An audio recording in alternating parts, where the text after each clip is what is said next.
I've got some bad news. I connected up the SD to IEC and I tried to load probably about 30 games, and just setting that up wasn't as easy as you'd think. Certainly wasn't the first result on YouTube worth of crap.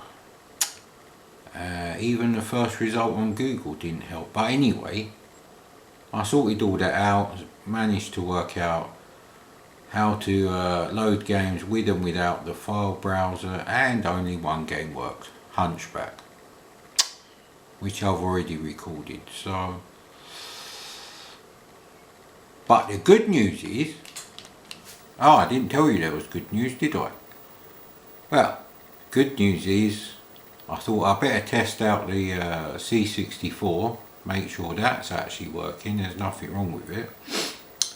So HH, Harry H, as we're going to call this one, because it's got two H keys. The K key is actually a H key as well on the keycaps. But anyway, the tape deck works, and so does my copy of Green Beret. So, I guess we're playing this. I did actually have this on the C64, but I didn't have a zip stick joystick at the time. So, oh, there's a slight issue because the okay, the title music has been running for ages. Now the games on the SD to IEC don't load at all.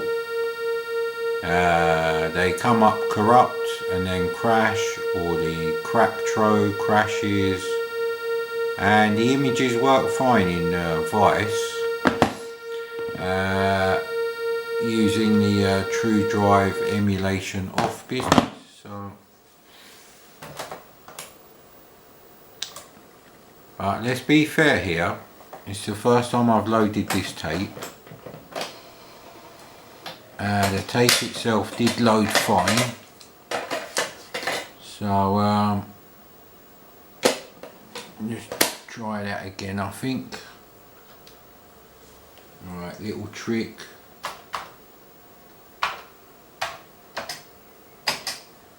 See, this spacebar is a bit knackered. 9296, 11.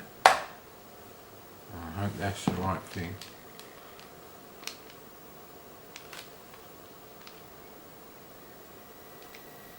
That's right. You want to hear the sound channel being on. Little bit of fast forward in there, and right. So Green Beret loaded. There was no problem with the loading screen or the loading music. Was on the title page long enough for the title music to loop round 5 times. I was sorting out the cats for the night, and yeah, there's no cats in here, is it? Right. One. Jonesy, it's you, isn't it, mate? So I'm not sure why that crashed as soon as I pressed fire. That's a weird one.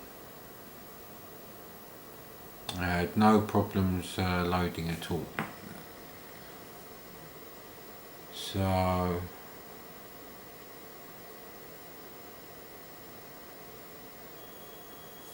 obviously I want the sound down a bit now. So we'll try that again. Actually, that is a weird one. Now all the C64s you'll get on eBay, pretty much. There might be the odd exception. They're gonna just show that something starts to load. Those little flashing dots are in exactly the same place. one next to the eye of Imagine, and the other one's going to be near the muzzle blast of his rifle, as you can see, and they continue to flash afterwards. So I did actually wonder if that was a load error, but I was doing it here as well, so that flashing could be problems with the RAM in those specific areas, but it doesn't do that on the boot screen, and it's the same background colour, so that's a bit weird. Although you can move the screen into different areas of memory, so it's a weird one now.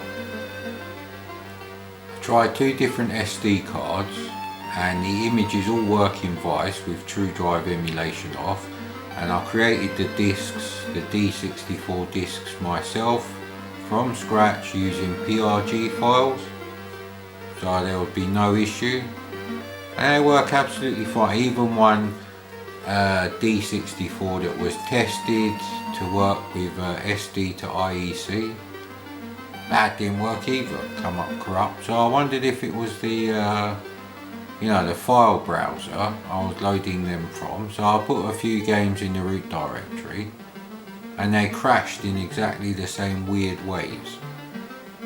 So that is very weird. So I think the SD to IEC is fucked. No wonder he gave it to me for free. And the SD card that come with it was blank, completely empty, even though he insisted it wasn't. And I used my own older 1GB SD card as well.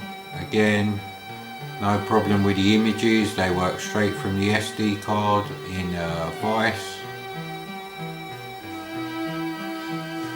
So yes,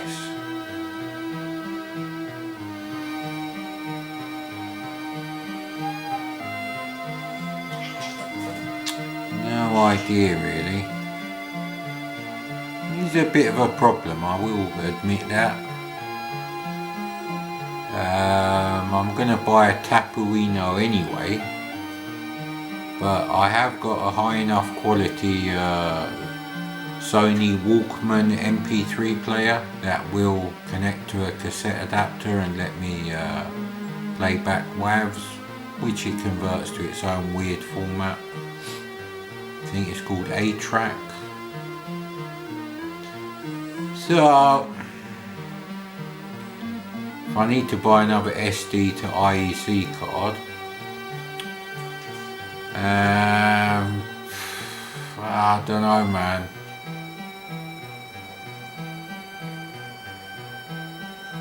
I'm not bothered in multi-load games anyway. There's very few multi-load games that are worth a shit on the C64 anyway, regardless of whether you use a tape or disc drive. So Skyfox is one,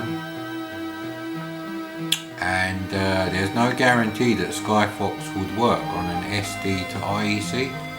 That's really why I needed it to work, because if you spend that 15-20 quid on Skyfox, then really that's your SD to IEC money there really.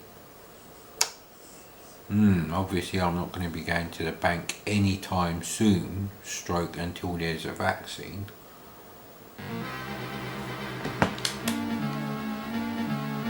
Let's try not to press the space bar.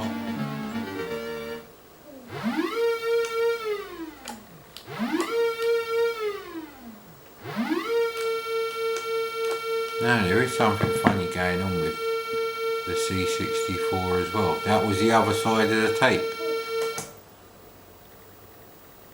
Well, the graphics on the first couple of screens wide worth of the level were great. Can't really say any more about that one.